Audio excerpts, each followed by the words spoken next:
આપણા ગૌઢિયાઓ કહેતા હોય ને કે જેવો વાવો ને એવું જ ઉગે. વાત એમ કે એક કામદાર જીવાની નોકરી કાયમ મળદાઘર અને પોસ્ટમોર્ટમ રૂમની હતી. મોટું સરકારી દવાખાનું હતું એટલે રોજ 2-5 માંદા પડેલા કે અકસ્માતના કેસના મળદા આવે.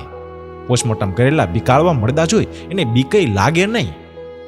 જીવો હાથનો હલકો હતો એટલે આવેલ મળદાના કપડાં અને સામાન તપાસી નાની મોટી રોકડ કે ચીજ વસ્તુ પર હાથ મારી લેતો અને દારૂ પીવાનો ખર્ચો એને એમાંથી જ નીકળી રહેતો. એમાં એકવાર મળદા ઘરની પરશાળામાં સૂતો હતો. ત્યાં કહેણ આવ્યું કે ઝેરી દવા પીને મરી ગયેલી સ્ત્રીનું મળદું લાવવાનું હતું અને રાતના 4 વાગી ગયા હતા. એ સ્ટ્રેચર લઈ અને ગયો. ચાદર ઉઢાડેલું મળદું લઈ આવ્યો અને પોસ્ટમોર્ટમ માટેની જગ્યાએ રાખ્યું. મરનારા સગાએ ડોક્ટર આવે ને એટલે તરત જ વારો લઈ લેવા માટે આજીજી કરી. ચા પાણીના પૈસા લઈ જીવાએ પહેલો વારો આવે ને એવું એને ગોઠવી દીધું. ને રોજની આદત પ્રમાણે એને ચાદર ઉંચકાવી અને મળદું તપાસ્યું.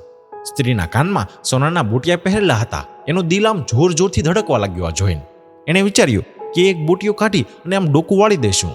ડોકું કડક થઈ ગયા પછી એને ફરશે નહીં અને વારસદારોને ઉપલું બુટિયું દેખાશે એટલે કંઈ રાવે એ કરશે નહીં. અને બુટિયું કાઢી લીધું. બુટિયું 4-5 ગ્રામ જેટલું વજનદાર લાગ્યું. એણે મનોમન હિસાબ કર્યો કે મોટરસાયકલના હપ્તાને બદલે આમાંથી બધી જ રકમ ચૂકવાઈ જશે. કારણ કે જીવાએ થોડા દિવસ પહેલા વાહનના દલાલ પાસેથી જૂનું મોટરસાયકલ હપ્તેથી ખરીદ્યું હતું.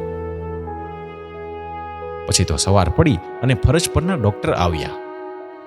જીવાએ એ માગે એ પ્રમાણેના બધા જ સાધનો આપ્યા. પોસ્ટમોર્ટમ પૂરું થયું. અહેવાલના કાગળો પર ડોક્ટરે સહી કરી અને મળદું તેના વારસદારોને સોંપી દેવા જીવાને સૂચના આપી. જીવાએ વારસદાર માણસોને બોલાવ્યા અને ચાદર ઊંચી કરી અને સ્ત્રીનું એક તરફ નમેલું મોં બતાવ્યું. ઉપલા કાનમાં બુટિયું દેખાયું હતું એટલે વારસદારે સહી કરી અને મળદું સંભાળી લીધું. બસ ત્યારે જ જીવાની પાળી પૂરી થઈ.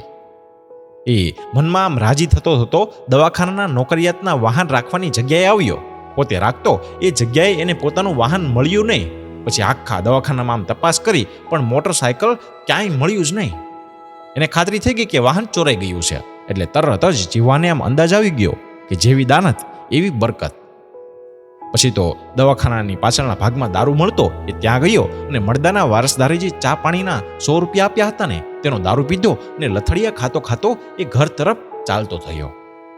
આને કહેવાય તરત ફેસલો. જેવી દાનત એવી જ બરકત.